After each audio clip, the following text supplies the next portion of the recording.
মিশরে জ্বালানি তেলের অভাবে খুবই ভয়াবহ একটা অবস্থা এবং ভয়াবহ একটা সিচুয়েশন ক্রিয়েট হয়েছে। সো বাংলাদেশেও কিন্তু এরকম একটা সিচুয়েশন রাইট নাও ক্রিয়েট হওয়ার সম্ভাবনা আছে। সো মিশরে এখন কি হচ্ছে, মিশরে যে গভর্নমেন্ট থেকে যে রুলটা এখন জারি করছে সেটা হচ্ছে বিভিন্ন স্কুল কলেজগুলো আছে সেগুলো টোটালি শাটডাউন করে দিছে। ইভেন তার যে মার্কেটগুলো আছে সেগুলো হচ্ছে রাত 9টার পর বন্ধের ঘোষণা দিচ্ছে এবং জরুরি যে সেবাগুলো লাইক হাসপাতাল, এরপরে হচ্ছে ওষুধ, খাবারের দোকান, এইগুলা বাদ দিয়া বাকি যে দোকানগুলো আছে সেগুলোকে একটা সীমিত মানে একটা টাইমের ভিতরে বেঁধে দিছে, যেন এই টাইমের ভিতরে খুলে রাখতে হবে এবং এর বাইরে যারা খুলবে সেই সকল দোকানের যে রেজিস্ট্রেশন আছে বা লাইসেন্স আছে সেগুলোকে বাতিল পর্যন্ত করে দিতেছে ওই দেশের সরকার। কারণ ভয়াবহ একটা জ্বালানির কারণে এই জ্বালানিটাকে যাতে সংকটটা কাটিয়ে উঠতে পারে এই জন্য এই সরকারের এই ব্যবস্থা নেওয়া হয়েছে। এখন মিশরের যে প্রধানমন্ত্রী যে ডিসিশনটা নিচ্ছে সেটা কিন্তু একটা ভালো উদ্যোগ হতে পারে। ইভেন ওই দেশের যে রাস্তাঘাটে যে ল্যাম্প পোস্টগুলো আছে যেখানে আলো জ্বলে থাকে রাত্রে, সেই ল্যাম্প পোস্টের যে আলোগুলো আছে সেগুলো সীমিত আকারে করে ফেলছে। অর্থাৎ গুরুত্বপূর্ণ যে প্লেসগুলো আছে সেখানে যে ল্যাম্প পোস্টগুলো আছে সেগুলোর আলোগুলো জ্বলবে, আর বাকি যে ল্যাম্প পোস্টগুলো আছে সেগুলা বন্ধ করে দিছে এবং হঠাৎ করেই কিন্তু একটা অন্ধকার নেমে আসছে মিশরের মধ্যে। সো এটা কিন্তু একটা সাময়িক সময়ের জন্য এটা অন্ধকার, কারণ যে সময় জ্বালানি তেলের সংকটটা কাটিয়ে উঠতে পারবে তখনই সেগুলা আগের পজিশনে ফিরে যাবে। এখন এই যে উদ্যোগটা নিচ্ছে মিশর সরকার সেটা কিন্তু একটা ভালো উদ্যোগ হতে পারে, কারণ ওই দেশের সার্বিক দিক বিবেচনা করে এই পদক্ষেপগুলো নেওয়া উচিত। কারণ এরপরে দুদিন আরো পদক্ষেপ নেই তাহলে হচ্ছে আরো ভয়াবহ সিচুয়েশন ক্রিয়েট হবে। তখন দেখা যাচ্ছে এগুলো বন্ধ করলে কোনো লাভ নাই, টোটালি শাটডাউন হয়ে যাবে মিশর, কারণ জ্বালানিতে আর সেখানে থাকবে না।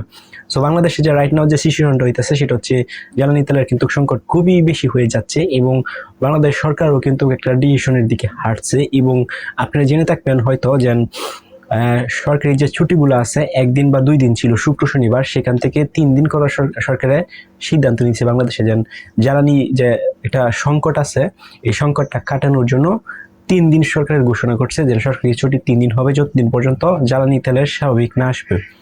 ইভেন যে শিক্ষা প্রতিষ্ঠানগুলো আছে বাংলাদেশের সেখানে কিন্তু চিন্তা ভাবনা করতেছে এই ক্লাসগুলোকে অনলাইন সিস্টেমে নেওয়া যায় কিনা বাসায় বসে।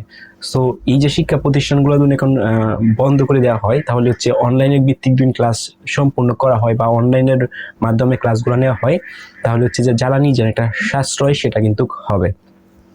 ইভেন বাংলাদেশ সরকার এই ডিসিশনগুলো মানে নেওয়ার চিন্তা ভাবনা করতেছে, যদি নেয় তাহলে ভালো। সো এই ডিসিশনগুলো যত দ্রুত নিবে ততই কিন্তু বাংলাদেশের জন্য ভালো হতে পারে।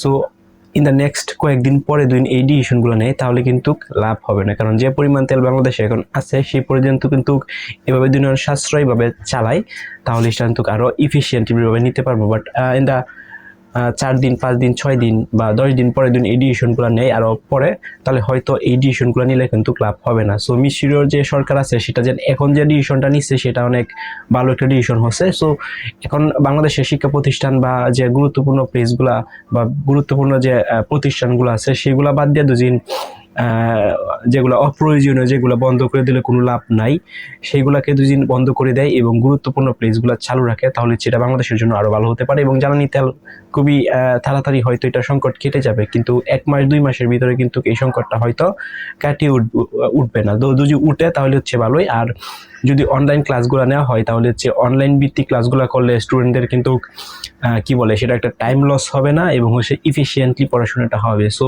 শিক্ষা প্রতিষ্ঠান যাতায়াত আসা সেটাও কিন্তু একটা টাইমিং বিষয় হয়ে থাকে। সো এখন দেখা যাক বাংলাদেশ গভর্নমেন্ট কি সিদ্ধান্ত নেয়। যদি এই মিশরীয় যে সরকার আছে সে তাদের মতো দুদিন একটা ডিসিশন নেয় তাহলে হয়তো এটা আরো বাংলাদেশের জন্য ভালো হতে পারে। আপনাদের মূল্যবান মতামত কমেন্ট করে